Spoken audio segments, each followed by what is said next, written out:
Hi there, I'm Rebecca and a really warm welcome back to my channel, PumpkinBecki.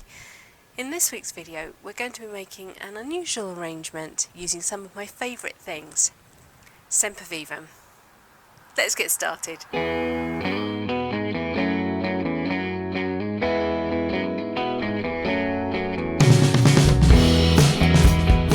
This week we are going to be making a tiered arrangement. And you can see I've got 3 sizes of terracotta saucer divided by 2 terracotta pots, and we're going to plant them up so they almost look like a wedding cake or something like that. It's going to be really fun. The first thing we need to do is mark out the positions for the pots in the centre of these 2 saucers, and then we can drill some holes to allow for drainage. So let's do that first. So if you know anything about me, you know that symmetry is important. Making sure things are lined up is important. It would only annoy me if I planted this whole thing up and it was all wonky. So the very first job to do is to centralise our first pot. See, these are 2 slightly different size pots. The first pot in our biggest saucer. I'm going to use this marker pen as a gauge.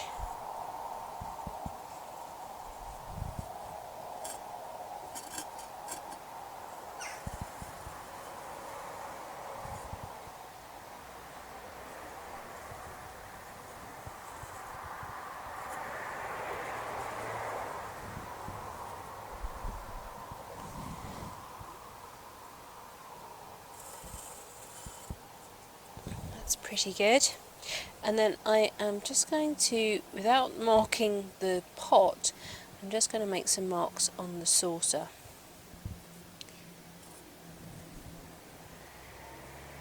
This is all going to get covered by soil, so you don't need to worry. First one done. Now here we have a much smaller pot to saucer ratio. It's pretty good.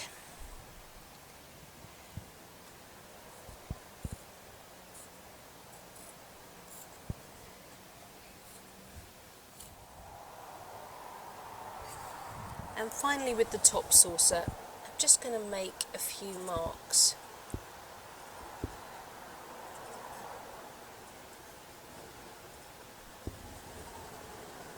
And those are actually going to be our drill points.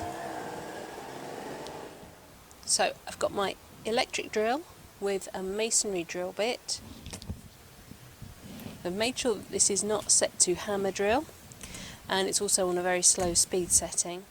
I'm drilling into a piece of wood, so that gives it a little bit of support and protection.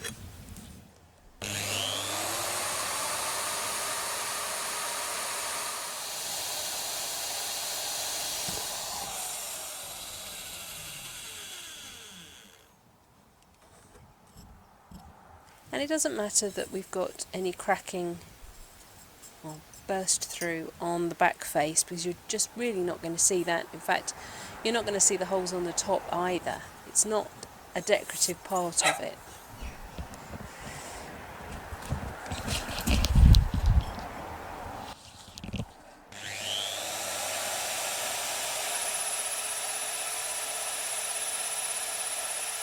There we are, so I went with 5 holes in each of the 2 smaller bowls, and I went for 6 in the big one. And yes, this bottom one does still need drainage. It's probably the most important one because it would get water from all the other layers as well. So I'm going to plant up layer by layer, and I have mixed up a really gritty compost. This is probably 70% grit.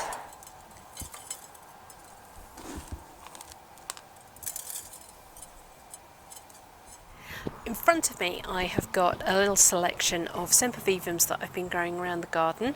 So these ones I have picked from other arrangements, and these ones are just my random ones that have been growing quite happily in this tray. Maybe they're pups that I picked off last year.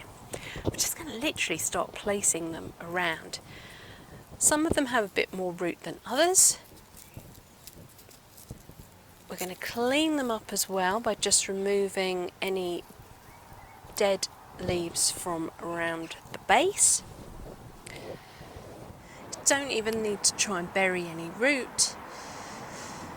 In fact, it's probably easier to remove any root because it's just going to stop you planting into those shallow spaces.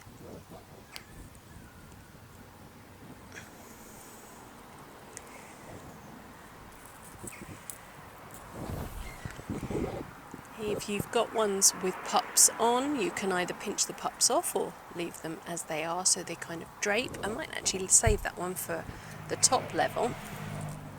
And you can do this with any sort of succulent. It could be Echeveria, it could be Graptivera, anything you like.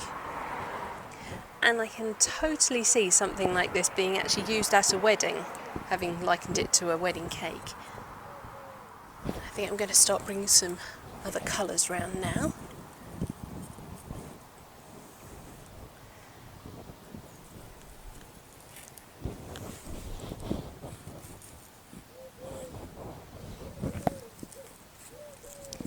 As I've said before, Sempervivum really need no soil at all to grow in.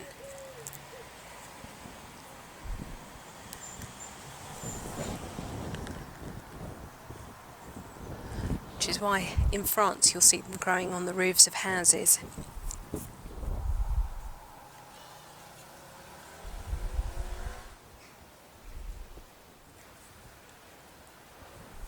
The Sempervivum are incredibly forgiving plants, so don't worry. If you think you haven't quite got it right, you can go back in and have another go.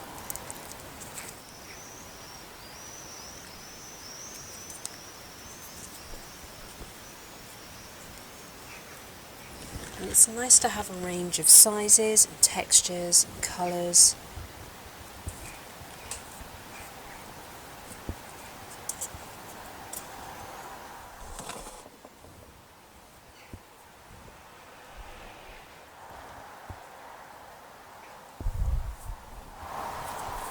I'm trying not to do rings, I'm trying to sort of stagger them a little bit, but completely up to you. If you would rather they looked like circles, do that. Do what you want to do.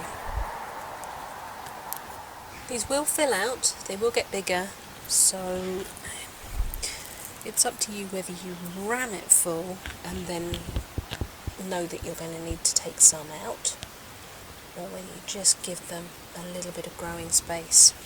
For maximum impact, you're probably going to want to stuff it full of plants. Really try to vary the size of rosette that you're using. It does add so much visual interest if you do that. Now, I don't know if you can hear that cheeping, but I have got a family of blackbirds in my clematis right behind me, Princess Diana. It's so cute, and they're being really tolerant of me working in the garden around them. I think the fact that I put a lot of mealworms out for them sweetens the deal.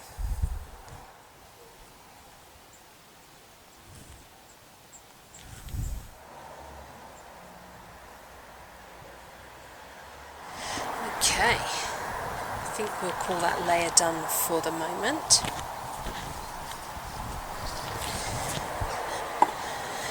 Now you could fix these together, but I'm not going to. As you can see, when the pot is sat on the saucer, all the drainage holes are still visible because I used that line as a reference.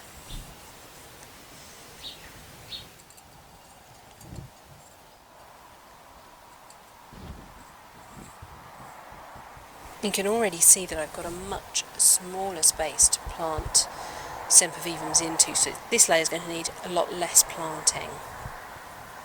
And I'm also going to try and offset colours. So where I've got some particularly strong colours, I will try and offset those a little bit further round on the next layer, just to increase the impact of that colour really. If they were all in one place, they would lose quite a lot.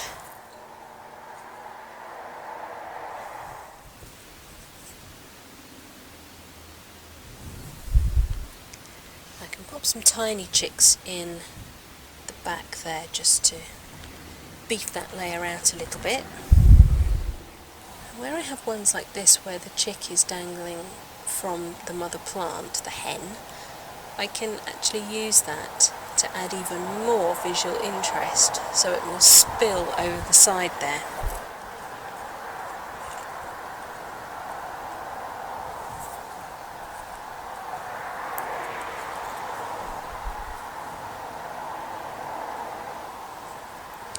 And don't feel constrained to only using small rosettes up on this smaller layer. You can definitely use quite big plants. Okay, from here I think that level is finished. And now we're going to go with the final layer, which is going to be a little bit more interesting. I've made my life slightly difficult for myself because I want to use this rosette in the top. This is Chocolate Kiss, but it's got some pups coming around the bottom, and obviously that's quite a root ball. It's going to need a little bit of reworking for sure. So I've just taken off the bottom layer of compost, and now I'm going to pop my fingers in around the smaller rosettes at the bottom. Try not to break off too many of the nice big leaves. And I'm going to try and pop off those rosettes very carefully.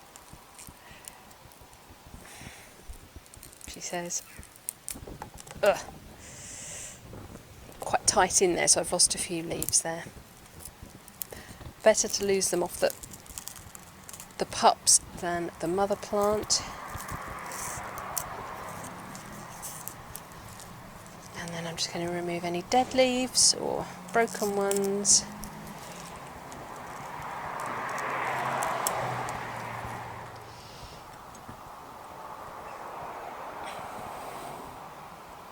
So she's got quite a good root system on her, and I don't mind if she sits up. I'm just going to need to build some soil around her to help support her. And I will be using more plants around her as well, so don't worry that you've broken off any leaves.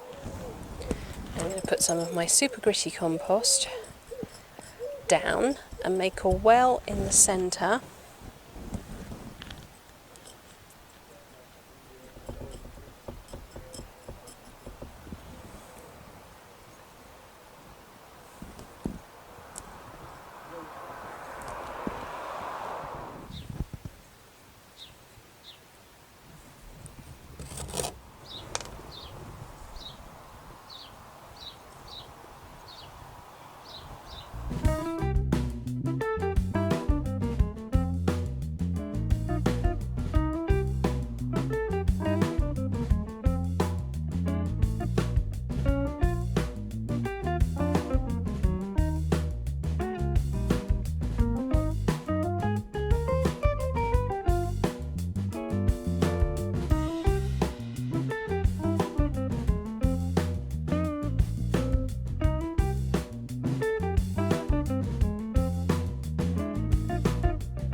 So there we go, all finished. I think it turned out really well. It's just how I pictured it. When it comes to watering, I can either use quite a fine spray on my garden hose, or you could use a watering can, or you could use a syringe to try and get water in. Sempervivum are very tolerant to having water on their leaves, unlike other succulents. Plus we've got super free draining soil, and we have added drainage to each layer. So these should live really happily in here for quite some time. Eventually they will need replanting, taking out, thinning out. Some may flower, so they will need replacing, because once the hen flowers then she will die and you will just be left with her chicks. Right, well that's it for this week's video. Thank you so much for watching. Please remember to rate, share and subscribe to me here on YouTube, and until next time, bye!